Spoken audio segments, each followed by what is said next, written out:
So what we're going to do here is talk about holding the brush and proper use of the brush. And up here with the ink, whenever I get new ink, I always tend to use the tail end of the, or old ink or whatever, and just stir it around. Because all the gunk gets caught in the bottom. And when the gunk is caught in the bottom, the ink is too thin. And when the ink's too thin, it looks real washy on the paper. So this is actually an old ink that I poured new ink into. But I've been finding this particular batch of Black Magic to be a little too thin. Never leave a brush sitting in the water, but this is the tail end of a brush, so I'm going to leave it sit in the water. As far as holding the brush goes, you want to choke up on the brush. That's very important, okay? And I hold it with a little pinch here. And then when I'm inking, as you'll see here, my hand is in this position. And why is it important how we hold the brush? Well, because I've watched a lot of students hold the brush in the weirdest ways, like club-fisted. I've seen people with all their knuckles like this, and I can't even imagine. And it's because we don't teach kids in school anymore how to hold brushes, and parents get mad and say, don't you scold my child about how to hold a brush or how to hold his pencil. Well, the problem with that is that it's all nice and sort of politically correct and everything, but it doesn't prepare a child to become an adult who wants to master something. And if you want to master something, you have to hold the tool properly. If you don't hold the tool properly, you don't have maximum control over the tool. So this is about having... There's a 4-year-old in the background. You'll be hearing some babbling from Tom's lovely daughter, Molly Rose. Hello, Molly Rose. So anyway, there she is. In my studio full of toys. So holding the brush like this. Why is it important that we hold the brush like this? Okay, you can see that I've got my... If you come to the side, you can see that I've got my hand is firmly planted so that there's stability, right? Which is why my fingers are in that position. And this basically is like a lever over which, when you're moving, this provides stability, and you can roll your brush around on that. See? This creates stability. Rather than having the brush floating like this. People can't figure out why they can't ink because they're back here and they're doing all this. They have no control. No control at all when you're doing this. You need your hand planted. You need this lever to move the brush back and forth on so it can undulate. And this is going to make your hand cramp for a while. In fact, I quit drawing for a couple years. When I came back at it, my hand was cramping a lot, and it might cramp for months. But eventually you learn how to hold it very loosely. So you can see again, that's the bottom, that's the pinch, it's choked up, and that's my lever. So now we're going to do these lines, the lines in rhythm, okay? Not the thick to thin lines in rhythm, but these lines in rhythm, basically, okay? And these are basically just a snap of the wrist, and your hand moves down almost like a computer printer. You're kind of drawing the next line before you finish the first one. Are you ready? You're going to hear a 4-year-old babbling in the background. Here we go.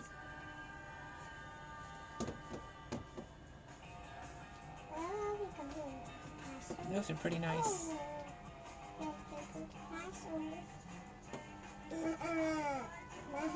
There. So, then what you want to do is practice the 90-degree hatching, which is like this.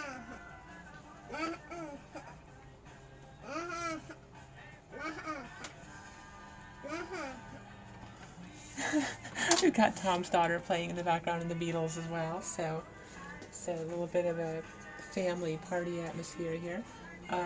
We're also going to do angular hatching. Because not everybody's a big fan of the 90-degree hatching. I like the angular hatching myself, actually. Draw my brush to a point, and here we go.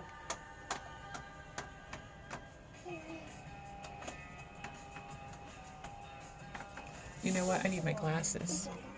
That's the problem. I don't have my glasses on. Oh my god, what a difference. Okay. Okay, angular hatching.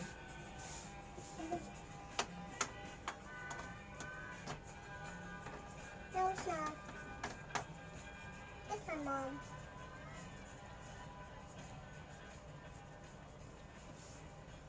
Bye. Rescue to the rescue. Bugs Bunny to the rescue.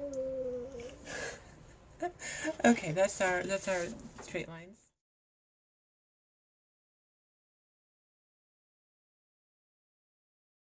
So we're going to do thick to thin lines, which are these here, and they're going to be different from these here, okay? The motion on these is like a U. You start here and pick up, and you kind of like brush, you kind of like tickle the page in between. These are different. These you start on the page and snap, snap, snap, snap, snap of the wrist. Alright, so let's do that. Draw my brush to a point, always. Okay, so here we go.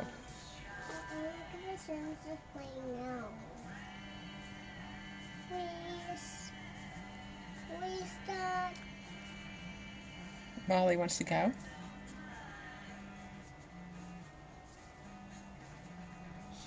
I have a sandwich. You want a sandwich? Yeah. I don't have any sandwiches right now. I'd give you one. Now we're going to go to Pop Top. Oh, wow. Okay. What are you drawing? Just lines. From thick to thin, thick to thin, thick to thin. Can we do this right now? Okay, and then you're going to hatch these the same way, you know? Try vertical hatch, 90-degree hatch. Not terribly attractive. That's why I don't use that too much. Then you want to do a angular.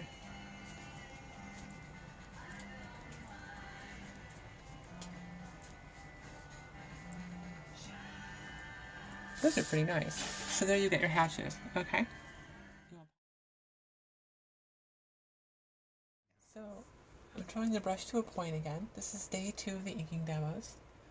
I think I'm going to try these wavy lines one more time because I wasn't satisfied with them yesterday. So since Tom's here, we're just going to go for it. Oh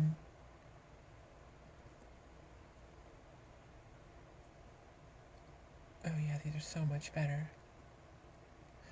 Funny thing about inking is seems like my body chemistry has a lot to do with how good I do. Because today I feel a lot more confident about this process. Okay, so what I'm doing here, essential to understand, is I'm rolling up and down on this finger to create the line weight variation, and I'm drawing all the way down from the shoulder, okay? So I'm using my whole body, my whole hand, my fingers. It's the amazing thing about this is I'm going everywhere from my fingertips to my hips for this line. You really have to learn in order to lighten up and to really get, now see, nobody calls me all day, but as soon as I'm filming a video, so here, you know, I'm rolling at the fingers and drawing down from the hips and getting much better lines than yesterday. I think I ate better. God, these are perfect. That's why this finger is important, okay? That's why the placement of this finger is crucial. And I know people are going to complain, I don't want to hold the brush that way, I don't like holding the brush that way. Well, you can't go to a golf course and just hold the golf club any old way and swing it any old way. It doesn't work. Neither does this. If it's good enough for golf to get it right, it's good enough for art. Right? So, you know, why do you have to get it right for golf but not art? Get it right. Go through the suffering, it's worth it. Okay, boy, I sounded slightly cranky there, didn't I?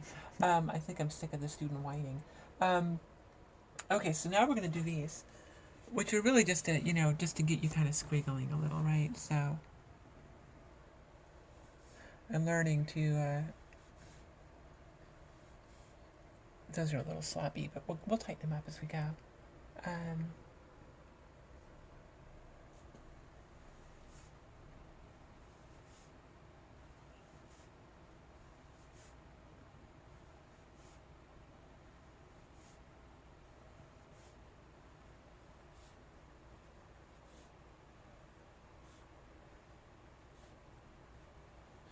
And that's the whole thing again. That's shoulders, that's finger, that's the roll of this to lighten the pressure as you're going down. I'm rolling back on my I'm deeper on my finger and rolling back as I go down, right? And I'm pulling down from the shoulder and I'm wiggling with my wrist. So I'm using 3 different body parts to create those lines. You can see up here that they come out a little different every time. Here's these. These are really nice. And then there's these here. So these, I must have been in a really good condition when I did those that day. I doubt I would have done them side to side.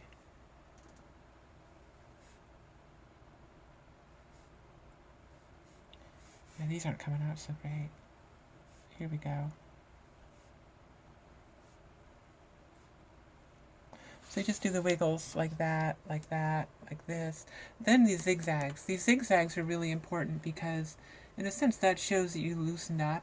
These are hard to do, actually. I struggle with the zigzags because I'm not always on.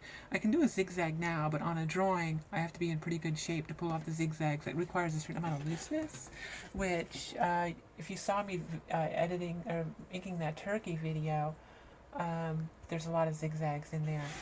So, there we go.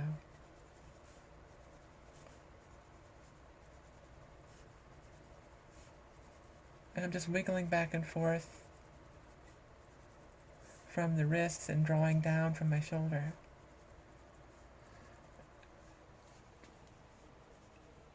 And pulling up, and as I lighten up, those are really nice. Those are great zigzags there. I'm going to go all the way until I get dry brush.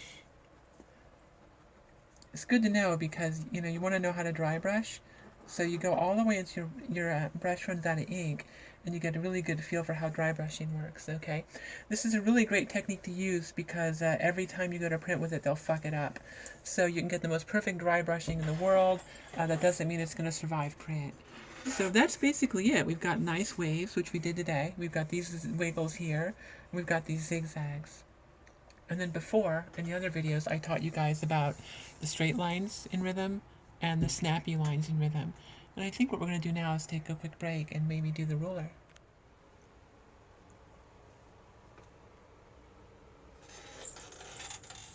Creating volume on the thick to thins on those bags. Plus you've got the hatching again. That's the 90-degree hatching, but I'm using it to create a curve.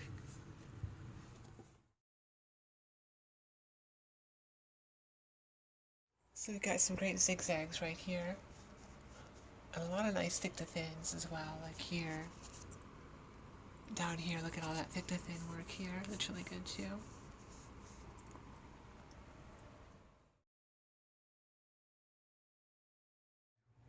Some nice zigzags here.